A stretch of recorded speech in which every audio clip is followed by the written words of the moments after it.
La hormiga marrón no lo recordaba, pero aquel había sido una vez su hogar. Para aquella extensión de tierra que se sumía en la oscuridad de la noche y para las estrellas que comenzaban a aparecer en el cielo, el tiempo transcurrido era insignificantemente breve, pero en cambio para ella suponía una eternidad. En un día pretérito ya olvidado, su mundo entero había sufrido la mayor de las conmociones. Primero, la tierra empezó a volar por los aires y se hizo un abismo ancho y profundo. Luego, aquella misma tierra regresó caída del cielo, cubriendo el abismo. En uno de los que fueran los extremos de ese abismo se erigía ahora un oscuro y brillante monolito. En realidad, aquel fenómeno era frecuente en dicha parte del mundo. Una vez tras otra, la tierra brotaba, disparada para luego volver a caer. Los abismos se cubrían casi tan pronto como se abrían, y, al final, cual recordatorio visible de cada catástrofe, siempre quedaban monolitos como aquel. La hormiga y varios centenares de compañeras habían cargado con su reina, y se la habían llevado hacia donde se ponía el sol para fundar un nuevo imperio. Hoy su regreso a ese paraje era casual. Sencillamente iba de paso en busca de víveres. La hormiga llegó al pie del monolito y tanteó con las antenas su imponente estructura, advirtiendo que su superficie era lisa y resbaliza, pero aún así escalable. Comenzó a trepar. Lo hacía sin un propósito concreto, movida solo por el impulso que una turbulencia aleatoria provocaba en su simple red neuronal. Turbulencias como esa estaban por todas partes, detrás de cada brizna de hierba, en cada gota de rocío, en cada nube que pasaba por el cielo y en cada estrella del firmamento. Ninguna de ellas tenía un propósito. Este surgía cuando una enorme cantidad de turbulencias se unía sin razón aparente. Sintió vibraciones en el terreno.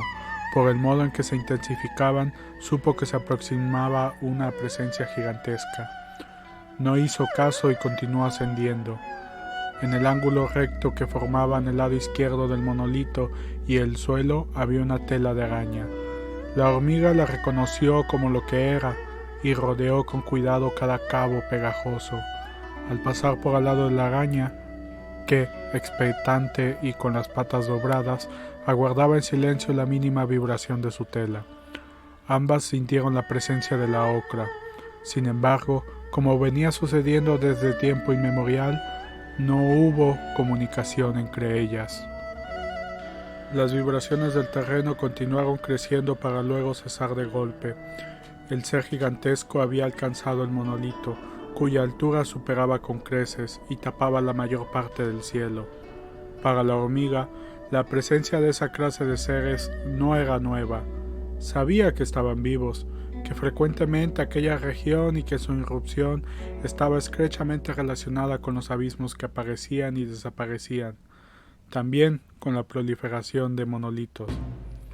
Consciente de que esos seres gigantescos no representaban una amenaza, más que en casos excepcionales, continuó subiendo. Mientras lo hacía, abajo la araña era precisamente víctima de una de esas excepciones. El ser, tras reparar en la tela pegada al pie del monolito, usó el tallo de una de las flores del ramo que traía para deshacerla y apartarla, enviándola, junto con su tejedora, sobre una pila de rascrojos. Luego posó el ramo con sumo cuidado frente al monolito. Entonces, una nueva vibración, débil pero insistente, hizo saber a la hormiga que otro ser gigantesco se aproximaba al monolito. Mientras eso ocurría, topó con una larga zanja.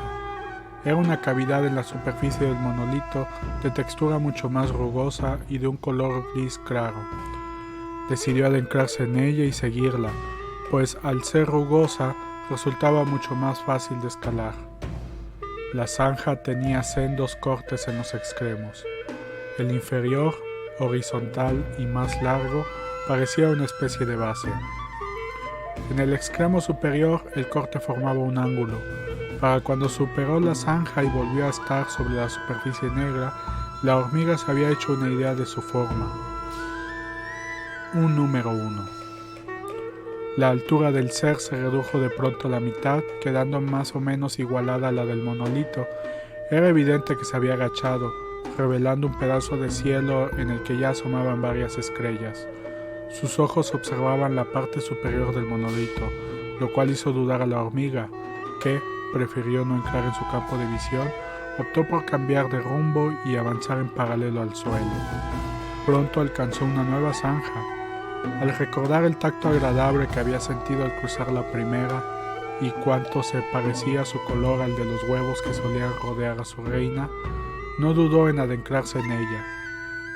Enseguida advirtió que su forma era más complicada, una curva pegada a un círculo completo, y eso le recordó el modo en que siempre acababa encontrando el camino de vuelta al hogar tras pasar un tiempo rastreando olores. Su red neuronal determinó aquella nueva forma, la del número 9. El ser arrodillado ante el monolito emitió entonces una serie de sonidos que superaban con creces la capacidad de comprensión de la hormiga. El mero hecho de estar vivo es, en sí mismo, una maravilla. Si no se entiende eso, ¿cómo puede uno estar en condiciones de hallar verdades más profundas? Acto seguido soltó una fuerte expiración que hizo vibrar la hierba. Era un suspiro. Luego se puso de pie. La hormiga siguió avanzando en paralelo al suelo y entró en una tercera zanja. Al principio era horizontal, pero después sufría un quiebro brusco. Un 7. Aquella forma no fue de su agrado, pues un súbito cambio de dirección solía presagiar batallas u otra clase de peligros. La voz del primer ser se había impuesto a las vibraciones del suelo, de modo que la hormiga no fue consciente de que el segundo había alcanzado el monolito hasta que aquel se puso de pie para recibirlo. El segundo ser era de menor estatura y tenía un aspecto más frágil y una larga cabellera blanca. Ondeaba el viento contra el oscuro azul del cielo, irradiando una aura plateada que de un modo extraño parecía relacionada con el creciente número de estrellas. El primer ser se puso de pie para hablar con ella. «Profesora Ye, ¿es usted?» «Xia Lu?» «Sí, soy yo, Luo Ji. Fui al instituto con Yang Dong. Qué casualidad encontrarla aquí. Es un sitio muy bonito y el autobús me deja cerca. Últimamente vengo a menudo a pasear. Lamento muchísimo su pérdida, profesora». «Gracias, hace ya mucho de eso». Abajo, sobre la superficie del monolito, la hormiga tuvo la intención de cambiar de rumbo y avanzar en dirección al cielo. Pero justo antes de hacerlo, descubrió una nueva zanja, idéntica al 9 que había encontrado antes del 7, así que siguió en sentido horizontal para adentrarse en ella. Resultó mucho más placentero que recorrer el 1 y el 7, aunque el motivo naturalmente escapaba de su comprensión. El suyo era un sentido estético primitivo, unicelular. El placer inexplicado que sintió dentro de aquel 9 le brindó un estado de felicidad también primitivo, unicelular. Ese placer y esa felicidad nunca había evolucionado. Seguían siendo los mismos desde hacía 1.000 millones de años y así continuarían otros 1.000 millones más. Mi Don Don me hablaba a menudo de ti, Xia Lu. Me contó que te dedicabas a la astronomía, ¿verdad?, dijo Ye Wenji. Eso era antes. Ahora doy clases de sociología, contestó él. Precisamente trabajo en su universidad, profesora, pero cuando empecé usted ya se había jubilado. ¿Sociología? Vaya salto disciplinar. Pues sí, Yang Dong me decía que era un culo inquieto. A mí me decía que tenías una mente privilegiada. Como mucho despierta. Nada que ver con la mente de su hija. Llegó un momento en que la astronomía se me hacía tan impenetrable como el acero. La sociología es mucho más manejable. Siempre encuentro por dónde hincarle el diente, y como mínimo puedo ganarme la vida. Albergando la esperanza de dar con Oclo 9, la hormiga continuó avanzando en sentido horizontal, pero pronto topó con una línea tan recta como la de la primera zanja, solo que más corta que la de aquel 1, sin hendiduras en los extremos y paralela al suelo. Era un guión. No lo digas con ese tono, hombre. Ya es mucho poder ganarse la vida. No todo el mundo tiene que llegar tan lejos como mi Dong Dong. Yo nunca he tenido esa ambición, respondió Luo Ji. Me distraigo muy fácilmente, pero te sugeriré algo. ¿Por qué no te dedicas a la sociología cósmica? ¿Sociología cósmica? El nombre es lo de menos, dijo Yen Wenji. Supongamos que existe un vasto número de civilizaciones repartidas por el universo en un orden similar al del número de estrellas detectables. Tales civilizaciones conformarían en conjunto una sociedad cósmica. La sociología cósmica sería el estudio de la naturaleza de esa supersociedad. La hormiga proseguía su camino con la esperanza de volver a dar con un placentero 9. En su lugar halló un 2. La curva inicial fue de su agrado, pero el quiebro que siguió le resultó tan inquietante como el del 7. La premonición de un futuro incierto. Tras ello, continuó avanzando y dio con una nueva forma cerrada. Un 0. Al principio le pareció parte de un 9, pero resultó ser una trampa.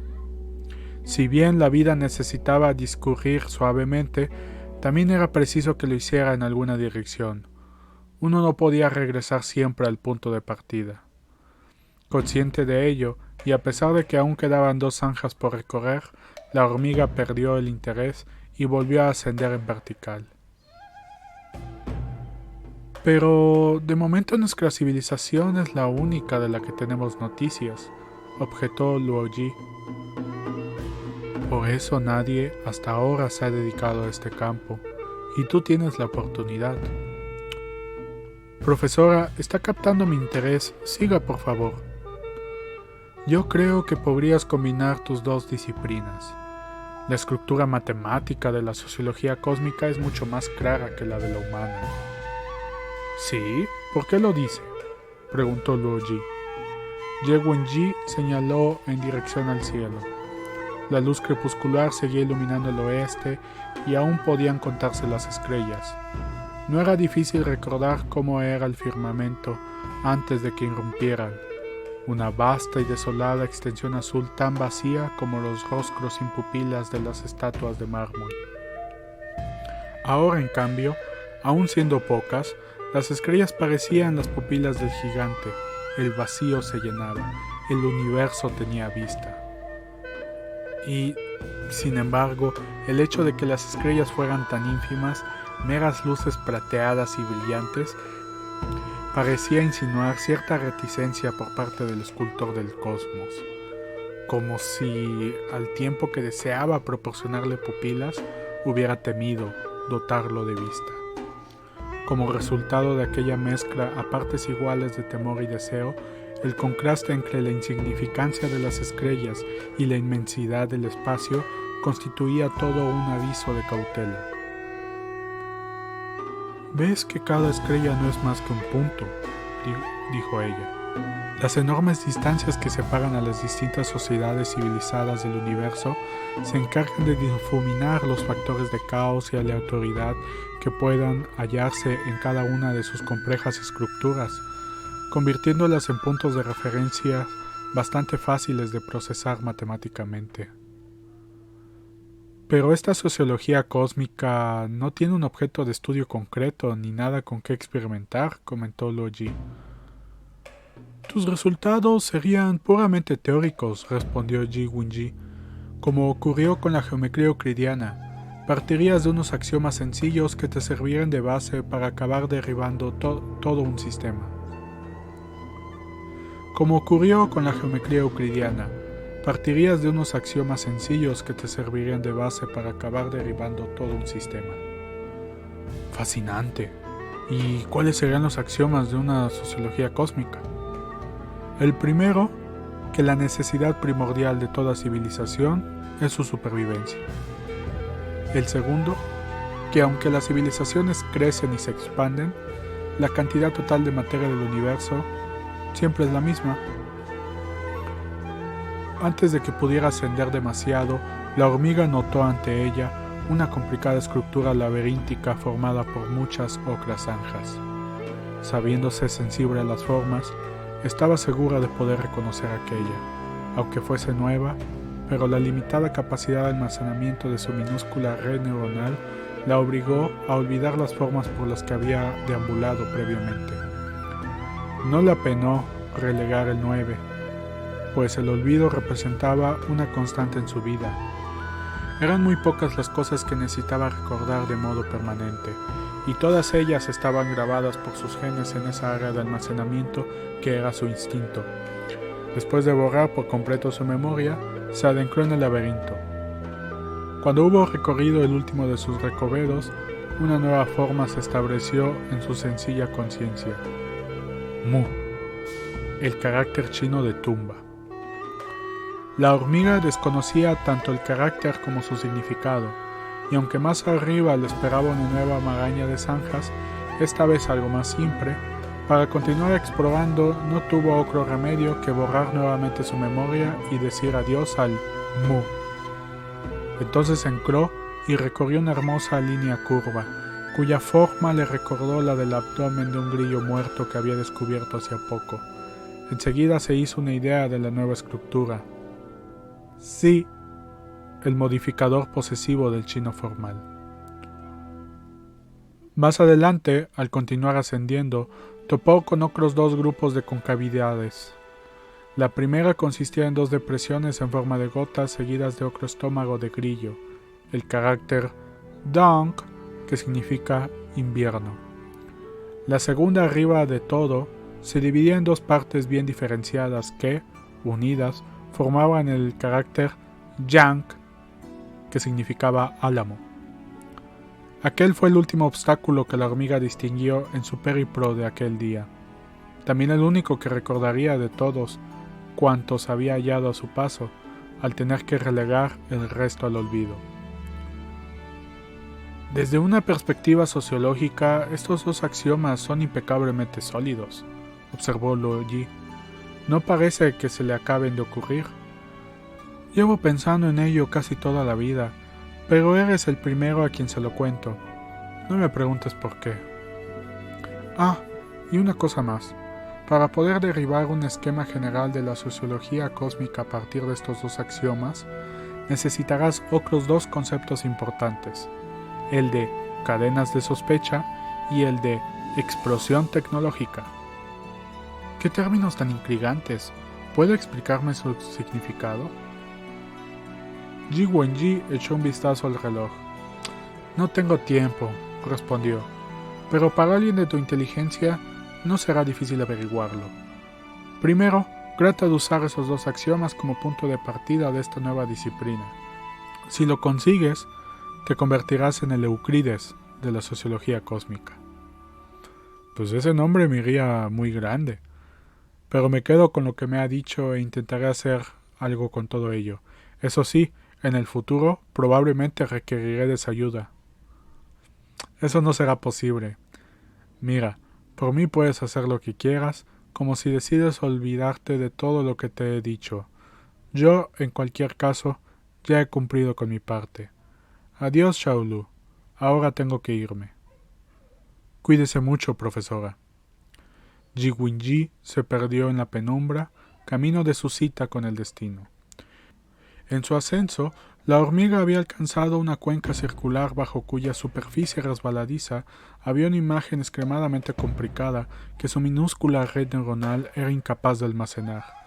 Pero, tras determinar la forma aproximada, su primitivo sentido estético volvió a ser estimulado como lo había sido al percibir el 9, y, de algún modo, le pareció reconocer parte de la imagen, unos ojos. En la medida en que estos auguraban peligro, la hormiga era sensible a su presencia y, sin embargo, al comprender que carecían de vida, no le inquietaron. Ya no recordaba que los había mirado cuando aquel gigante llamado Luo Ji se había arrodillado frente al monolito. Tras salir de aquella cuenca, alcanzó la cima del monolito. Allí no tuvo miedo ni tampoco sintió grandeza o majestuosidad alguna. Había salido ilesa a múltiples caídas desde alturas mayores que esa. Desprovista del miedo a las alturas, era incapaz de apreciar su belleza. Al pie del monolito, aquella araña que Luo Ji había barrido con las flores comenzaba a reconstruir su tela, viajando con la agilidad de un péndulo entre la superficie del monolito y el suelo, mientras deslizaba su brillante hilo. Al cabo de 3 vaivenes, la estructura básica volvía a dibujarse. La tela iba a ser destruida 1000 veces y ella 1000 veces la reconstruiría, siempre sin hastío ni desesperación, tampoco con deleite, tal como venía sucediendo desde hacía millones de años. Luo Ji guardó silencio durante un rato y luego se fue. Cuando la vibración del suelo se hubo disipado, la hormiga comenzó a descender por el monolito, siguiendo un camino distinto del anterior, y lo hizo más deprisa. Debía compartir la ubicación del escarabajo muerto que acababa de descubrir. En el cielo, las estrellas se habían multiplicado. Tras alcanzar el pie del monolito y pasar al lado de la araña, ambas sintieron su mutua presencia, pero no se comunicaron. Ni la una ni la otra eran conscientes de que, exceptuando cierto mundo lejano en atenta escucha permanente, de todos los seres vivos del planeta Tierra, ellas dos eran las únicas que habían visto nacer los axiomas de la sociología cósmica.